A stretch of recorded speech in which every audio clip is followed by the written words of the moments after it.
আজকে একটি বিষয় নিয়ে আলোচনা করতে যাচ্ছি, সেটা হচ্ছে বিসিবি ইলেকশন, যেটা ক্রীড়াঙ্গনে এখন সবচেয়ে আলোচিত বিষয়। তো সেই আলোচনায় বিসিবি ইলেকশন নিয়ে যে বিতর্ক, যে আলোচনা, যে পক্ষে বিপক্ষে মত, তা নিয়ে আমাদের সাথে আলোচনায় অংশগ্রহণ করছেন আমাদের কন্টেন্ট এডিটর মোহাম্মদ আলামিন, উনি প্রাক্তন স্পোর্টস এডিটর, আর সাথে আছেন আমাদের স্পোর্টস রিপোর্টার শামসুল আরিফিন খান। ওয়েলকাম আলামিন ভাই, আরিফিন। ধন্যবাদ। আলামিন ভাই, আপনাকে দিয়ে একটু শুরু করতে চাচ্ছি। যেহেতু আপনি দীর্ঘদিন এই বিষয়গুলিকে খুব সূক্ষ্মভাবে দেখেন, খুব গভীরভাবে দেখেন, সবই তো লক্ষ্য করছেন আসলে এত বিতর্ক, এত কিছু হয়ে যাচ্ছে কেন আসলে? বাংলাদেশ ক্রিকেট বোর্ডের ইলেকশন নিয়ে তো বিতর্ক থাকবেই। কারণটা হচ্ছে যে এটা বাংলাদেশের রিচেস্ট একটা বোর্ড, খেলাটাও পপুলার। তো ইলেকশনে বিতর্কটা কোনো ইস্যু না আসলে। ইলেকশনটা যেই অর্থে যে হওয়ার কথা, যে এখানে ক্রিকেট অর্গানাইজাররা আসবে, ফর্মার ক্রিকেটার উইথ এক্সপিরিয়েন্স আসবে, এবং ওই প্রসেসটা ইন প্লেস কিনা, কনস্টিটিউশনে এই যেভাবে করা আছে সেইখানে এটা অ্যালাউ করে কিনা। তো বিতর্ক অ্যাকচুয়ালি হচ্ছে যে এই যে কনস্টিটিউশনটা এখন বাংলাদেশ ক্রিকেট বোর্ডে আছে, সেইখানে ক্রিকেট অর্গানাইজার, ভালো ক্রিকেটার, ওই মাঠ পর্যায়ে যারা সবসময় পরিশ্রম করে, তাদের এই বোর্ডে আসা বা তাদের কথা বলার ভয়েসটা খুব সংকুচিত হয়ে পড়ছে। এটা শুধু এখন না, এখন এটা আরেকটা বহিঃপ্রকাশ। এর আগেও এই জিনিসটা ছিল। তার জন্যই হচ্ছে এই মানে কথাটা হচ্ছে বিতর্ক হচ্ছে। তামিম ইকবাল ইলেকশনের থেকে তার নাম প্রত্যাহার করেছে। তো এইখানে যেই বিতর্কটা হচ্ছে, তার অভিযোগ হচ্ছে যে বাংলাদেশ ক্রিকেট বোর্ডের গভর্নমেন্ট ইনফ্লুয়েন্স, এখানে ইন্টারফারেন্সটা হচ্ছে। তো গভর্নমেন্ট ইন্টারফারেন্স এটা হচ্ছে, আমরা যদি ক্রিকেট বোর্ডের কনস্টিটিউশনে যাই, কনস্টিটিউশনে কিন্তু বাংলাদেশ ক্রিকেট বোর্ডের কনস্টিটিউশনে ইন্টারফারেন্সটা অলরেডি অ্যালাউ করা আছে। তো আগে কথা হচ্ছে ইন্টারফারেন্স হচ্ছে, এটা বলার আগে কেউ যদি বলে যে আসলে ক্রিকেট বোর্ডের কনস্টিটিউশনটাই তো গভর্নমেন্টের ইন্টারফারেন্সের জন্য ওপেন করে দেওয়া হয়েছে, ওইটা যদি বন্ধ না করি, ওইটা নিয়ে আগে বলতে হবে। প্রথম বলতে হবে যে এই যে কনস্টিটিউশন আছে, এইখানে ইন্টারফারেন্স অ্যালাউ করা হয়। আমি একটু সংক্ষেপে এটা একটু বলি, আমরা একটু ডিটেইলে শুনতে চাই আপনার এই ব্যাপারে। ইন্টারফারেন্সটা কেমন। বাংলাদেশ ক্রিকেট বোর্ডের কনস্টিটিউশনে লেখা আছে যে কাউন্সিলর যারা হবে, কাউন্সিলরের তো ক্যাটাগরি তিনটা। একটা হচ্ছে ঢাকা থেকে কাউন্সিলর হবে, ঢাকা ক্লাবগুলা থেকে, আরেকটা হচ্ছে ডিস্ট্রিক্ট থেকে হবে, আরেকটা ডিভিশন থেকে, বা আরেকটা ক্যাটাগরি আছে যেটা অন্যান্য ক্যাটাগরি বলে। সেখানে ফরমার ন্যাশনাল ক্রিকেটার থাকবে, ক্রিকেট প্লেয়ার্স অ্যাসোসিয়েশন থাকবে, ইনস্টিটিউশন থাকবে, এডুকেশনাল ইনস্টিটিউশন থাকবে। So that is one category. তো এখন ডিস্ট্রিক্ট থেকে কাউন্সিলর আসবে। কাউন্সিলর কিভাবে আসবে? নর্মালি ক্রিকেট বোর্ডে বলা হয়েছে ডিস্ট্রিক্ট ক্রিকেট অ্যাসোসিয়েশন। কনস্টিটিউশনে কিন্তু লেখাই আছে স্পেসিফিক যে কাউন্সিলর হবে হলো ডিস্ট্রিক্ট ক্রিকেট অ্যাসোসিয়েশন থেকে। তো ডিস্ট্রিক্ট ক্রিকেট অ্যাসোসিয়েশন এটা কনস্টিটিউশনে লেখা। যদি না থাকে তাহলে জেলা ক্রীড়া সংস্থা থেকে হবে। ডিভিশনের ক্ষেত্রে একই কথা লেখা আছে, ডিভিশনাল ক্রিকেট অ্যাসোসিয়েশন থাকবে। যদি না থাকে তাহলে ডিভিশনাল স্পোর্টস অ্যাসোসিয়েশন থাকবে। এখন ডিস্ট্রিক্ট ক্রিকেট অ্যাসোসিয়েশনতে এই কনস্টিটিউশন তৈরি করা হয়। আমরা টেস্ট স্ট্যাটাস পাওয়ার পর তারপরে আমরা একটা কনস্টিটিউশন করি, যেখানে প্রথম বলি যে আমরা ভাই ক্রিকেট কন্ট্রোল বোর্ড আর থাকবো না। কিন্তু বলাই হয়, ইউ নো দ্যাট, আমরা সবাই জানি ক্রিকেট কন্ট্রোল বোর্ড থাকবে না। নাম পরিবর্তন করা হলো কি বাংলাদেশ ক্রিকেট বোর্ড, অর্থাৎ সরকার বা ইন্টারফারেন্স থেকে এটা দূরে থাকবে। এবং আইসিসির ম্যান্ডেটটাও এটা, যে কোনো ইন্টারফারেন্স থাকবে না। এখন আমরা ওইটা করলাম। করার পর যখন 2001 সালের দিকে আমরা এই কনস্টিটিউশন করলাম, করার পর 1 সাল থেকে এখন কত বছর, 25 সাল। সো আমি যদি ওই যে ক্রিকেট অ্যাসোসিয়েশন আমি করব, রিজনাল ক্রিকেট অ্যাসোসিয়েশন করব, ডিস্ট্রিক্ট ক্রিকেট অ্যাসোসিয়েশন করব, আমি যদি না করে থাকি তার দায়িত্ব কার, ব্যর্থতাটা কার? এই 25 বছরই তো আমরা করিনি, কেন করিনি?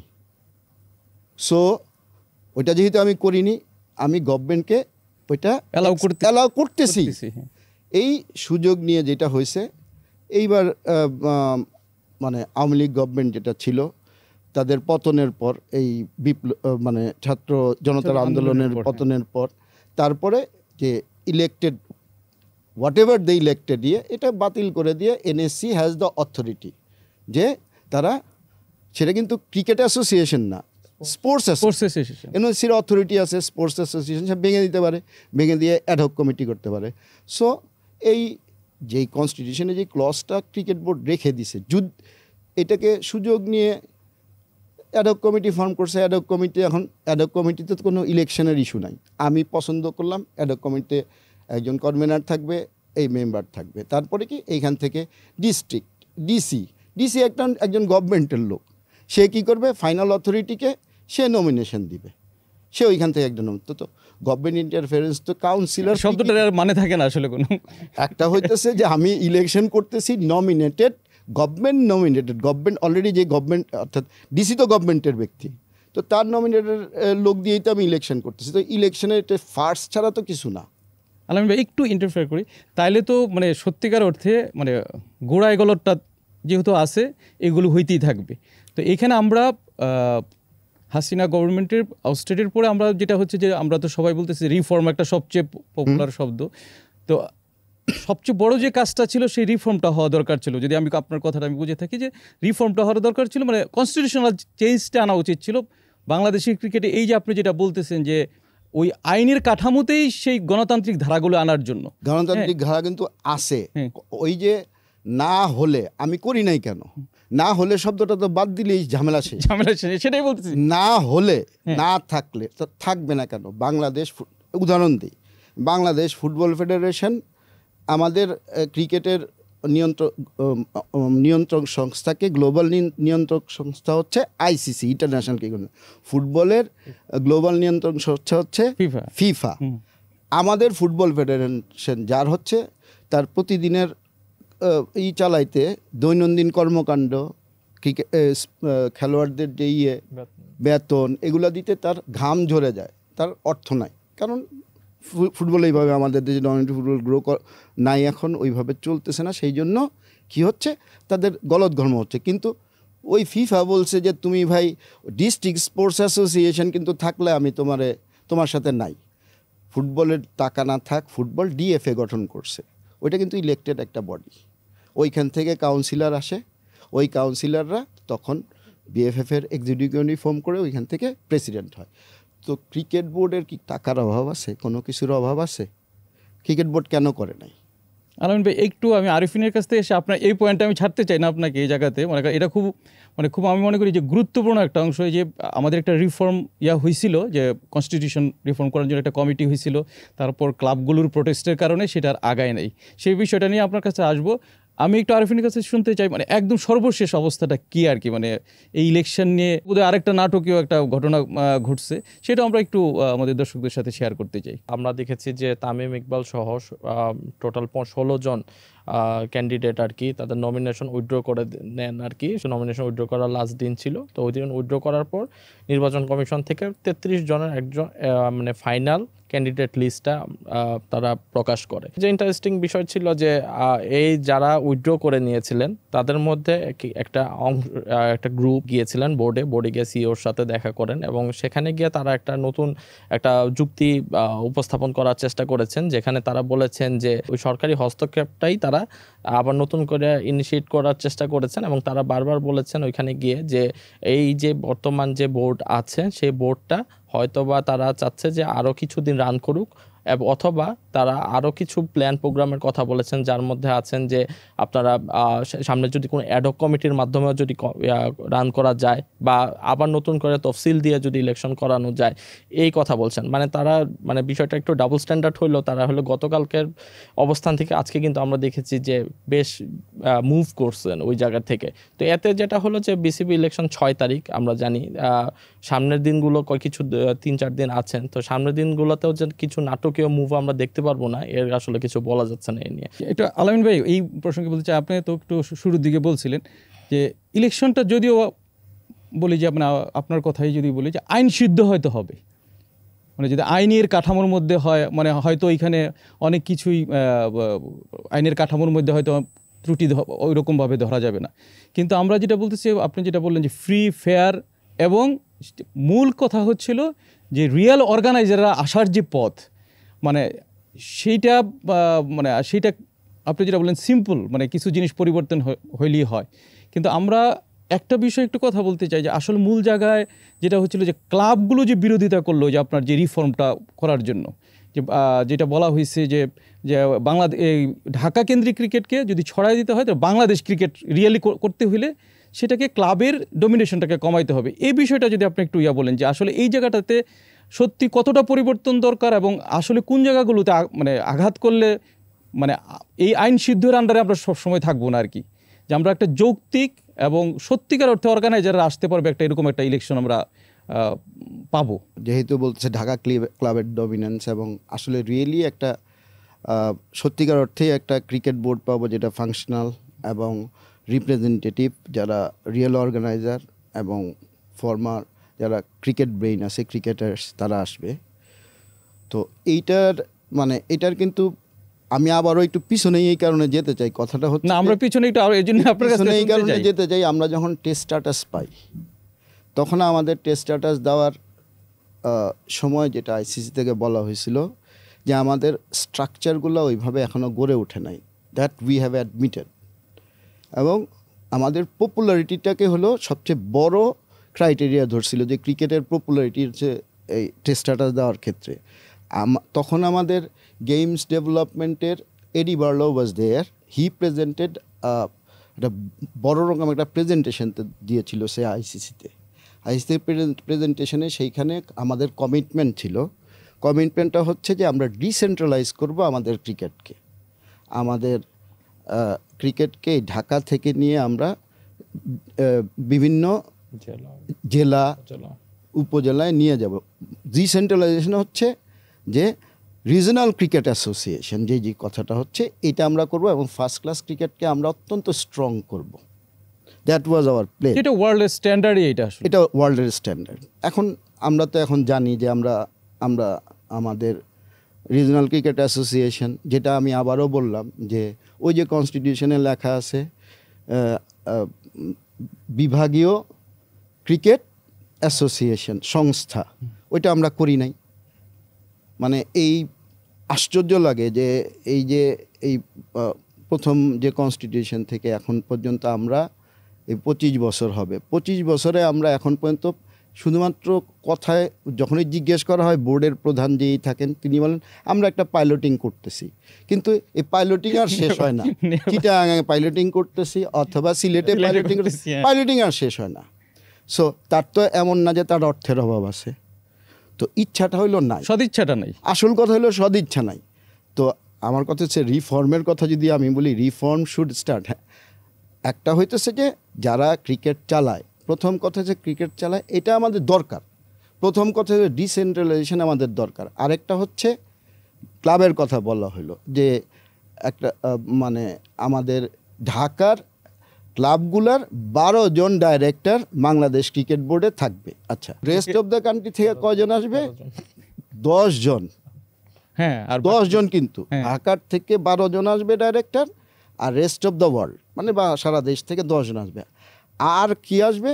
এনএসসি 2টা নমিনেট করবে। ভাই, এনএসসি নমিনেট করার কে? Who is NSC to nominate? যেইখানে ইন্টারেস্টিং হচ্ছে 2012 সালে 11 সালে 12 সালে যখন এনএসসি ক্রিকেট বোর্ডের কনস্টিটিউশন অ্যামেন্ডমেন্ট করলো, সবাই আমরা মনে আছে, কনস্টিটিউশন অ্যামেন্ডমেন্ট হলো, তো একটা রিট পিটিশন হইল। সেই রিট পিটিশনে হাইকোর্ট বলল যে এনএসসি কী করছিল দেখো, সেরা বলছে যে ক্রিকেট বোর্ডের এই অ্যামেন্ডমেন্টগুলো, কনস্টিটিউশনে এই অ্যামেন্ডমেন্টগুলো, তার মধ্যে গুরুত্বপূর্ণ অ্যামেন্ডমেন্টটা ছিল 1 নম্বর হইতেছে ঢাকার ক্লাবগুলোকে 2টা কাউন্সিলরশিপ দিতে হবে। যারা প্রিমিয়ার লিগের ওই সুপার 6-এ যাবে 2টা কাউন্সিলর দিতে হবে। পৃথিবীতে সব জায়গায় আছে একটা ভোট, যত বড়ই হোক একটা ভোটই। এইখানে বলা হইলো যে 2টা কাউন্সিলরশিপ দিতে হবে। আর কি বলা হলো, এনএসসি থেকে 3 জন ডাইরেক্টর নিতে হবে। তারা এই অ্যামেন্ডমেন্ট করে বলল বিসিবিকে যে তোমরা আমরা যেটা পাঠাই সেটা তোমরা ইনকর্পোরেট করে তারপরে ইলেকশনে যাও। কোর্টে গেল, কোর্টে যাওয়ার পর কোর্ট বলল যে তো এটা হবে না, হাইকোর্ট এটাকে স্টে করলো। সুপ্রিম কোর্টে তারপরে 2017 সালে সুপ্রিম কোর্ট বলল যে NSC has no right to amend the BCB constitution. BCB is the only authority যার কনস্টিটিউশন অ্যামেন্ডমেন্ট করবে। কিন্তু এর আগে যেটা হয়েছে, নাজমুল হাসান পাপন তারপরে ইলেকশন করলো, ইলেকশন করে কি করলো, এনএসসির প্রেসক্রিপশন তখনই কিন্তু হাইকোর্ট বললো তোমার এটা মানার দরকার নাই।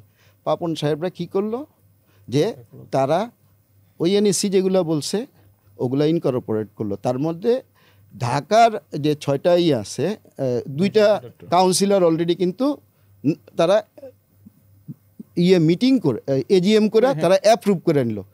এটা পৃথিবীর কোথাও এটা সাস্টেনেবল, অ্যাকসেপ্টেবল? এটা তো আমরা নিজেরাই, যেখানে কোর্ট বলে দিল যে তোমার অথরিটি, তুমি ইউ আর অ্যাট লিবার্টি, তোমার কনস্টিটিউশন তুমি, আমরা কি করলাম এনএসসিটা ইনকর্পোরেট করলাম। তাহলে তো আলামিন ভাই মূল কথা হচ্ছে যে এই যে তারপরের একটা প্রসঙ্গ আছে ঢাকার, এখন যেটা হয়েছে ঢাকার 12 জন ডাইরেক্টর। একটা দেয়ার ওয়াজ এ টাইম একটা কনটেক্সট ছিল বাংলাদেশ ক্রিকেটের, যদি এটা ফ্লড একটা স্ট্রাকচার, আমরা অলওয়েজ একটা ফ্লড স্ট্রাকচারের মধ্যে আগে বাড়ছি। ফুটবল হোক ক্রিকেট হোক, আমাদের পপুলারিটিতে ক্লাব ফুটবল আমাদের পপুলার, আমাদের পপুলারিটি কি ওইটাকে কেন্দ্র করে ক্লাব ক্রিকেট পপুলার হলো। এবং একটা সময় এই ক্লাব ক্রিকেট অফকোর্স ক্লাবগুলো অনেকটা বড় অবদান রাখছে, প্রি টেস্ট স্ট্যাটাস পাওয়ার আগ পর্যন্ত they played a very important role. যেখানে আমরা ওয়ান ডে চর্চাটা করতাম, ওইটা পপুলারও ছিল, ক্রাউড পুলিং ছিল, তারা ক্লাবগুলো একটা বড় একটা কন্ট্রিবিউশন করছে। কিন্তু প্রথমত গ্লোবাল কনটেক্সটটা কি? গ্লোবাল কনটেক্সট তো cricket, football is a club based, cricket has never been a club based. সারা পৃথিবীতে যারা ক্রিকেট খেলে যাও স্টেট, এই স্টেট, এই স্টেট, এই স্টেট, স্টেট বেসড একটা ক্রিকেট, যেটা everywhere in the world. So আমার কথা হলো এইটা একটা এটা কিন্তু এটা চিন্তার বিষয় যে ক্লাবগুলো এখন, আমারও বলে যে ক্লাবগুলো এখন কতজন ক্রিকেটারকেই করে প্রফেশনালি করে 1500-র মতো। আমার কথা হইতেছে আমি ফার্স্ট ক্লাস স্ট্রাকচার যদি আমি করি, স্ট্রং ফার্স্ট ক্লাস স্ট্রাকচার, ডিস্ট্রিক্টের যদি লেভেলের কম্পিটিশন আমি রিভাইভ করি, আমার কাছে প্রফেশনাল ক্রিকেটার আমার 1500 দরকার কেন? ওয়াই আই নিড গ্লোবালি কি 1500 প্রফেশনাল ক্রিকেটার লাগে নাকি একটা দেশে? ইন্ডিয়ার মতো যেটা হচ্ছে 112 বিলিয়ন দেশ, সেইখানে কি প্রফেশনাল ক্রিকেটার কতজন আছে? Look at that. ইন্ডিয়ায় বোর্ডে 6 জন মাত্র, বোর্ড চলে 6 জন দিয়া, আমার ডাইরেক্টর লাগে হইলো 25 জন। 25 জন ডাইরেক্টর ছাড়া আমার চলবে না ভাই। এইটা আমাদের প্রথম কথা হইতেছে যে, প্রথম চিন্তা হইতেছে এই ক্লাব আর ডিস্ট্রিক্টের দ্বন্দ্ব, ক্লাবের dominance over rest of the country, এই মাইন্ডসেট থেকে যদি আমরা না বাইরেতে পারি, এটা organizer will have to decide যে এইখান থেকে আমাদের বেরোইতে হবে। তা না হলে ক্রিকেটের আমরা যতই বলি এই গণতান্ত্রিক চর্চা, গ্রাসরুট থেকে ক্রিকেট তুলে আনা, সারা দেশব্যাপী ক্রিকেট ছড়ায় দেওয়া, এটা শুধু আলোচনায় সীমাবদ্ধ থাকবে। আমি একটু আপনাকে এই বিষয়টা আরেকটু একটু ডিটেল বলার জন্য বলবো, সেটা হচ্ছিল যে আমরা এই যে এখন বিতর্ক চলতেছে, যে আরেফিন আজকে পর্যন্ত যে বিতর্ক, এত কিছু বিতর্ক হইতেছে, আসলে তো এগুলোর কোনো আমরা এগুলো বিতর্ক নিয়ে আলোচনাই করতে পারবো, কাভারেজ দিতে পারবো, এগুলো হইতেই থাকবে। আসলে এইটা এবার এরকম হয়েছে, আরেকবার হয়তো আরেক রকম হবে।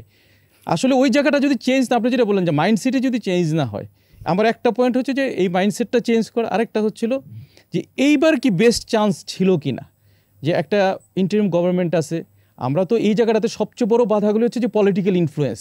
হ্যাঁ, পলিটিক্যাল যারা ক্ষমতায় থাকে, পাওয়ারে থাকে, হ্যাঁ, যারা পাওয়ার এনজয় করে, তারা এই জায়গাগুলোতে থাকতে চায়, আসতে চায়।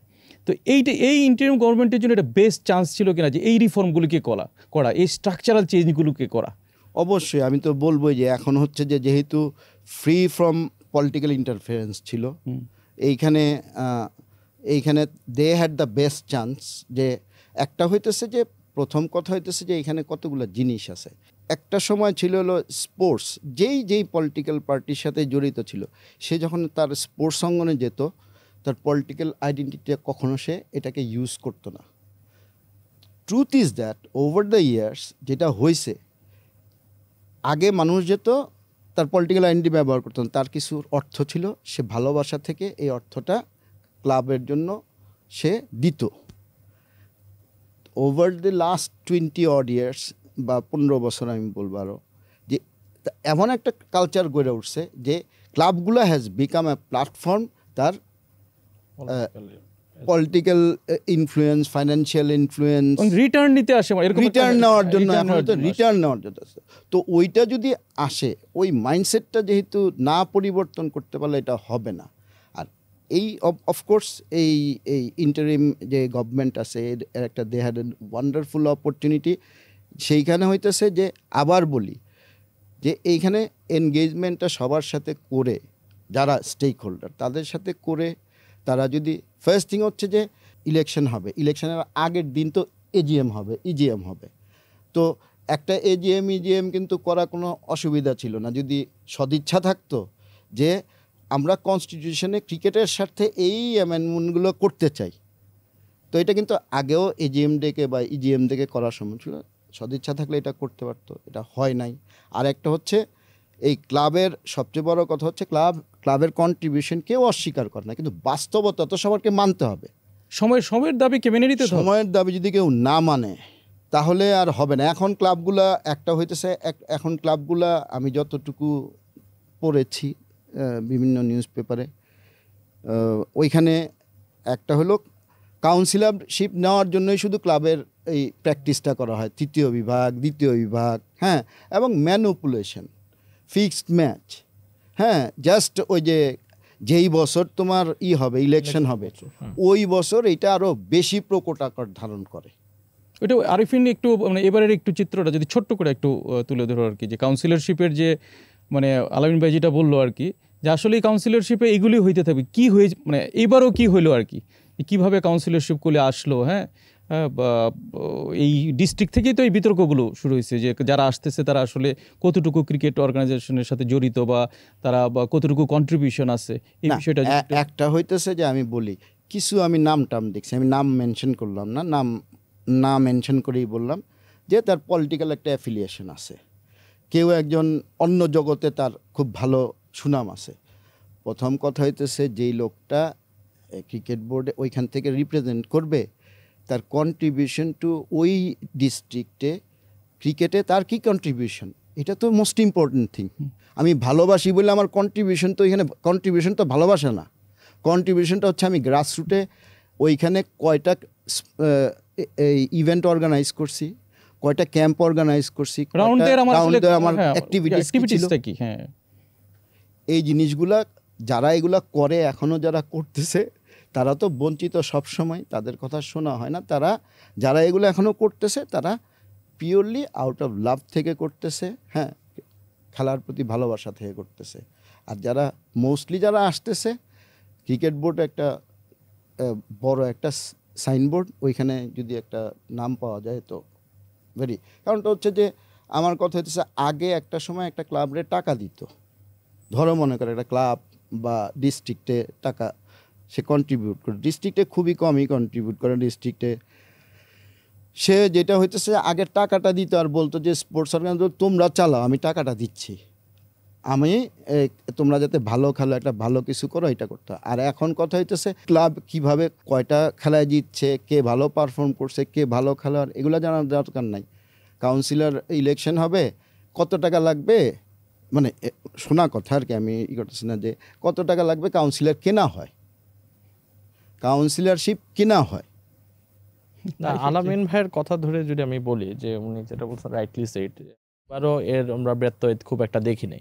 কারণ আমরা যখন ডিস্ট্রিক্ট ডিভিশনের বিভিন্ন কাউন্সিলর এবং কাউন্সিলর না শুধু, আমরা যখন লোকাল অর্গানাইজারদের সাথে বা ফর্মার প্লেয়ারদের সাথে কথা বলেছি গত 1-1.5 মাস ধরে, এদের মধ্যে কিন্তু প্রথমে একটা শঙ্কা ছিল যে কারা আসলে কাউন্সিলর হয়ে বোর্ডকে রিপ্রেজেন্ট করবে। আমরা দেখেছি যে অনেক জায়গায় অনেক ফ্রাস্ট্রেশন শো করছে ফর্মার প্লেয়াররা এবং অর্গানাইজাররা যে আসলে ওইখানে পলিটিক্যাল ইনফ্লুয়েন্স যারা এবং ডেপুটি কমিশনার এবং ডিভিশনাল কমিশনার যারা আছেন তারা আর কি কিছুটা বায়াসড হয়েও আমরা দেখেছি, শুনেছি আর তাদের যে কমপ্লেইনটা ছিল যে বায়াসড হয়েও, পলিটিক্যালি বায়াসড হয়েও তারা আর কি কাউন্সিলর আর কি ফর্মার ক্রিকেটার কিংবা অর্গানাইজারদের বাইরে থেকে আর কি দেওয়া হয়েছে। এবং এর আমরা এখন যদি বর্তমান পরিস্থিতি দেখি যে বর্তমানে যে বিসিবির যে ডিরেক্টর আছে যারা ডিস্ট্রিক্ট ডিভিশন থেকে আছে, 16 জন অলরেডি এখন প্রতিদ্বন্দ্বিতায় আছে, এর মধ্যে 6 জন অলরেডি কিন্তু ইলেক্টেড হয়ে গেছে।